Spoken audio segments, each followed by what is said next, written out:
Draft cabin fever continues. CJ Stroud leaves H-Town.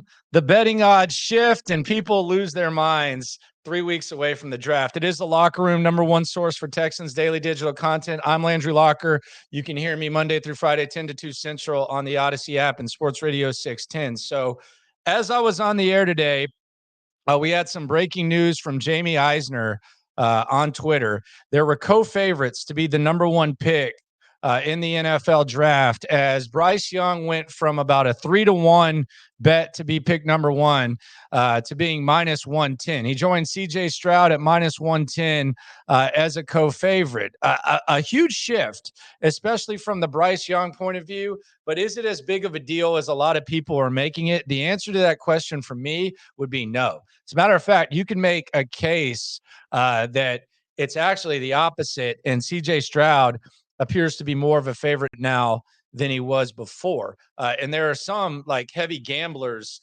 that jumped on that minus 110 and they put a few hundred on CJ Stroud. And I'll explain it this way.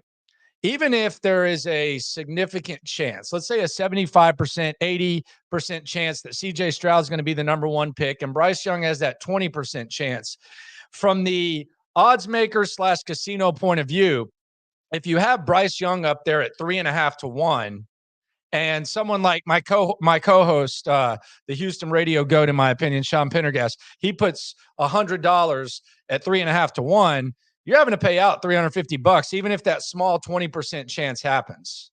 That's not very smart money from the casinos, especially if you have that available for a few weeks, however long ago the trade was, even if there's a small chance. And in the draft, crazy things can happen. So if you even have that up too long, then at some point it gets foolish, especially if you have someone coming in saying, I'm going to put 1,000 on it. Someone comes in and says, I'm going to put 2,000 on it. Next thing you know, the casinos, not 8 figures, 4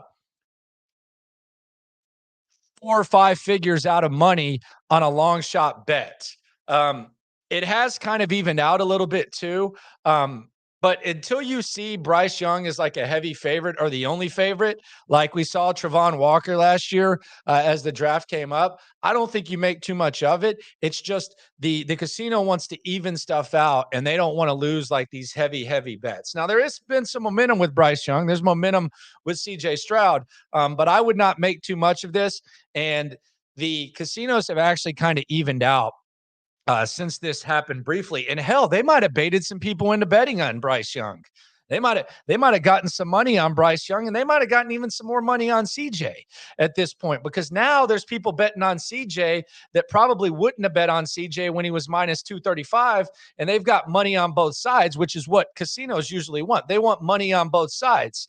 So they might have baited some people into thinking, oh God, the odds are jumping. I better jump on this now, because what's happened since this news broke during our show, and it was about 1 o'clock, 12:45 when it came down, is it's kind of evened out a little bit. DraftKings now has CJ Stroud back at minus 165. FanDuel has CJ Stroud at minus 200. BetMGM has him at minus 175. PointsBet has him at minus 200. And then you have a couple others in the like 175 to 182 range. Bryce Young about 1.5 to 1 now. So they might have actually baited some extra bread there and some extra money. But until it shifts to where Bryce is a heavy favorite, wouldn't make a lot of sense of it. But you know what it all comes down to, baby. You know what this is all about. I got it. You got it. Everyone's got it. It's that cabin fever. You get locked up too long when you're looking forward to something. You want to go outside. You want to enjoy something. That's what's been happening with this draft. Mock drafts, driving people nuts, hypotheticals, driving people nuts. It's an exciting time. Remember when we went 2 years without first round pick for the Houston Texans? Remember how much that sucked? You're realizing now with all this excitement just how much it sucked, because as much as a lot of people like to frown upon this and, question this mock draft and question what this media type is saying and question what's going on, it's fun. It's all fun. It could be a lot worse. Could not have any number one picks and not even have any hope at getting a franchise quarterback. So it's all good. The odds jump. Would not make too much of it. Try to get a little bit more into it tonight. Going to have John Crumpler. He just did a feature on CJ Stroud.